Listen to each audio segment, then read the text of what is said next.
In Planary, I can easily create new scenarios and design options, allowing me to explore, compare, and present alternatives quickly and efficiently. Let's get started. To create a new scenario, I'll go to the Project tab, click the plus icon, and select Duplicate.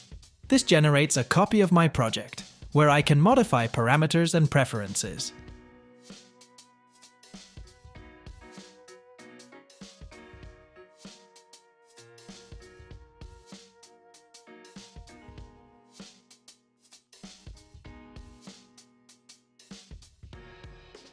At any time, I can switch between scenarios, compare them, delete, or save the one I prefer.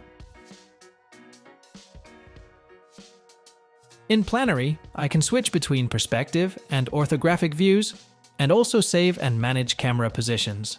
To save a new camera position, I'll click Save View, name my view, and save it.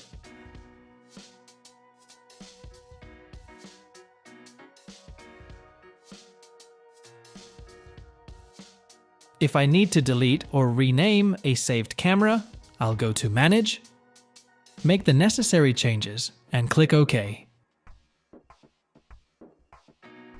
At any time, I can reset my camera to its default position. Thanks for watching.